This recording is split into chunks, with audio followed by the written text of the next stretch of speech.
अथ षष्ठो अध्यायः। नारद जी के पूर्व चरित्र का शेष भाग। सूत उवाच। एवं निशम्य भगवानेन्देवर्षेर्जन्म कर्म च भूयः पप्रच्छ तं ब्रह्मान् व्यासः सत्यवती सुतः। श्री सूत जी कहते हैं, शौनक जी, देवर्षि नारद के जन्म और साधना की बात सुनकर सत्यवती नंदन भगवान श्री व्यास जी ने उनसे फिर यह प्रश्न किया।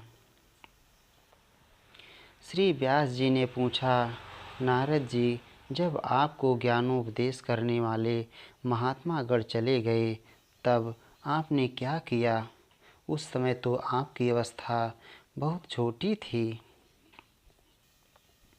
स्वयंभू, आपकी शेष आयु किस प्रकार व्यतीत हुई और मृत्यु के समय आपने किस विधि से अपने शरीर का परित्याग किया?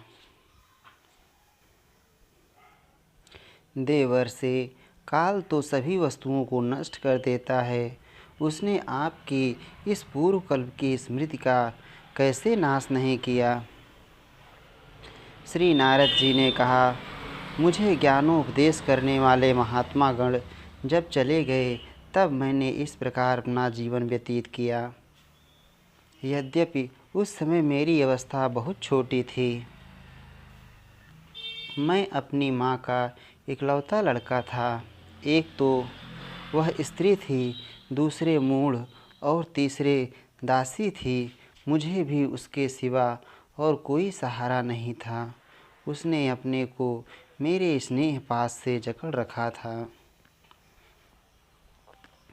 वह मेरी योगक्षेम की चिंता तो बहुत करती थी, परंतु पराधीन होने के कारण कुछ कर नहीं पाती थी। जैसे कठपुतली नचाने वाले की इच्छा के अनुसार ही नाचती है, वैसे ही यह सारा संसार ईश्वर के अधीन है। मैं भी अपनी माँ के स्नेह बंधन में बंधकर उस ब्राह्मण बस्ती में ही रहा।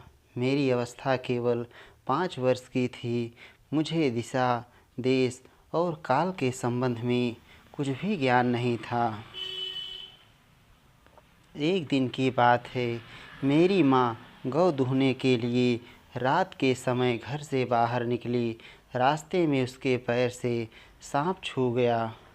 उसने उस बेचारी को डस लिया। उस सांप का क्या दोष, काल की ही ऐसी प्रेरणा थी। मैंने समझा, भक्तों का मंगल चाहने वाले भगवान का यह भी एक अनुग्रह ही है। इसके बाद मैं उत्तर दिशा की ओर चल पड़ा।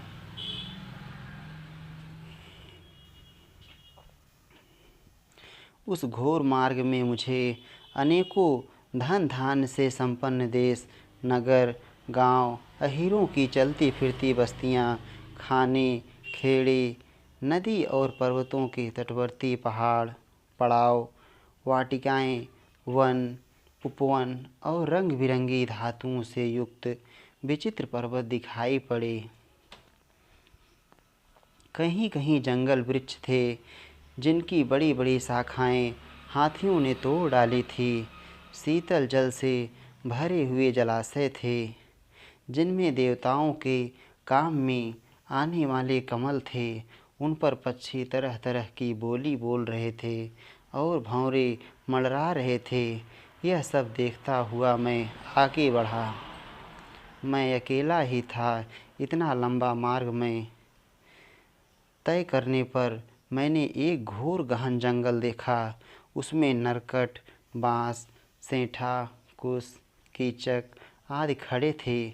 उसकी लंबाई चौड़ाई भी बहुत थी और वह सांप, उल्लू, सियार आदि भयंकर जीवों का घर हो रहा था।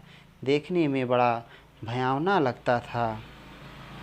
चलते चलते मेरा शरीर और इंद्रियां शिथिल हो गई। मुझे बड़े जोर की प्यास लगी। भूखा तो था ही। वहाँ एक नदी मिली। उसके कुंड में मैंने स्नान, जलपान और आचमन किया। इससे मेरी थकावट मिट गई। उस विजन वन में एक पीपल के नीचे आसन लगाकर मैं बैठ गया। उन महात्माओं से जैसा मैंने सुना था, हृदय में रहने वाले परमात्मा के उसी स्वरूप का मैं मन ही मन ध्यान करने लगा। भक्ति भाव से वशीकृत चित्त द्वारा भगवान के चरण कमलों का ध्यान करते ही भगवत प्राप्ति की उत्कट लालसा से मेरे नेत्रों में आंसू छलछला आए और हृदय में धीरे धीरे भगवान प्रकट हो गए। व्यास जी, उस समय प्रेम भाव के अत्यंत उद्रेक से मेरा रोम रोम पुलकित हो उठा। हृदय अत्यंत शांत और शीतल हो गया।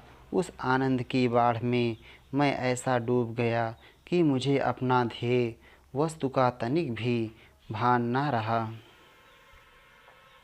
भगवान का वह अनिर्वचनीय रूप, समस्त शोकों का नाश करने वाला और मन के लिए अत्यंत लुभावना था। सहसा उसे ना देख मैं बहुत ही विकल हो गया और अनमना सा होकर आसन से उठ खड़ा हुआ। मैंने उस स्वरूप का दर्शन फिर करना चाहा, किंतु मन को हृदय में समाहित करके बार बार दर्शन की चेष्टा करने पर भी मैं उसे नहीं देख सका। मैं अतृप्त के समान आतुर हो उठा।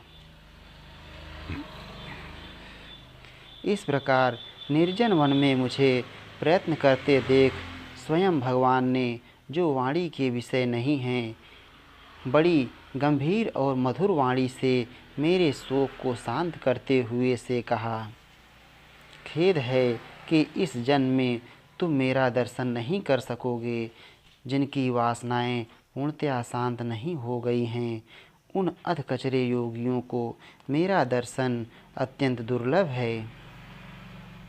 निष्पाप बालक, तुम्हारे हृदय में मुझे प्राप्त करने की लालसा जागृत करने के लिए ही मैंने एक बार तुम्हें अपने रूप की झलक दिखाई है।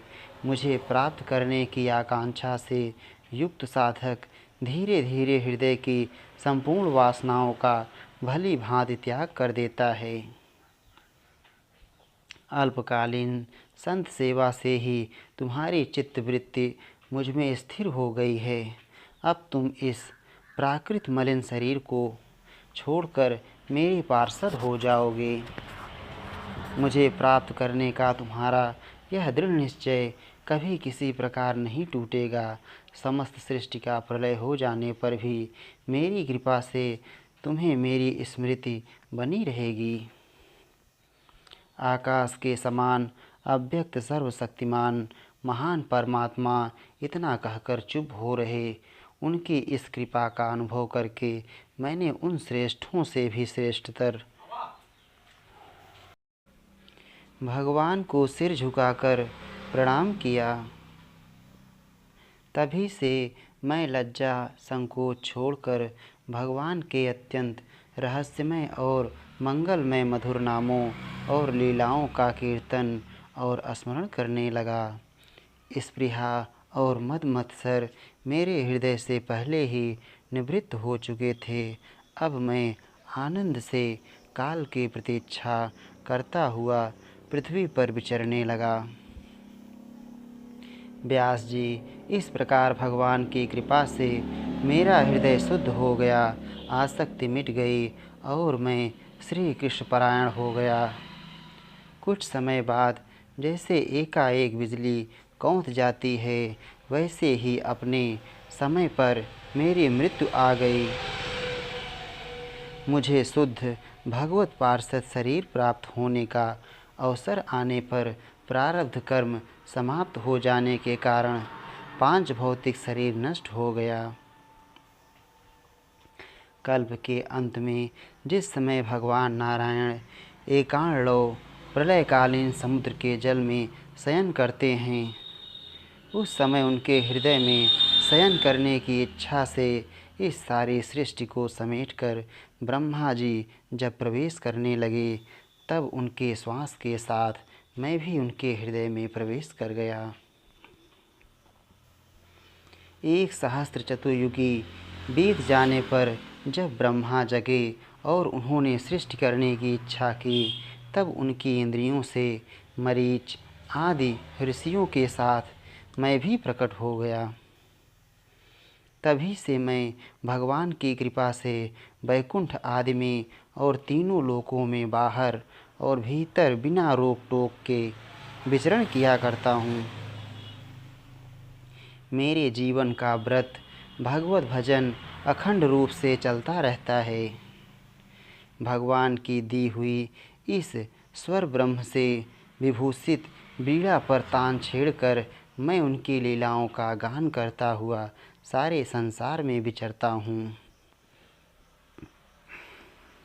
स्वर ब्रह्म, इसका अर्थ खड्ज, ऋषभ, गांधार, मध्यम, पंचम, धैवत और निषाद, ये सातों स्वर महाव्यंजक होने के नाते ही ब्रह्म रूप कहे गए हैं।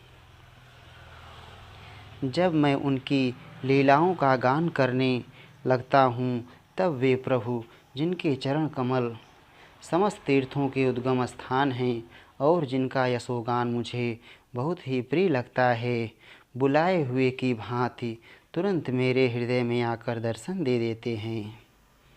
जिन लोगों का चित्त निरंतर विषय भोगों की कामना से आतुर हो रहा है, उनके लिए भगवान की लीलाओं का कीर्तन संसार सागर से पार जाने का जहाज है।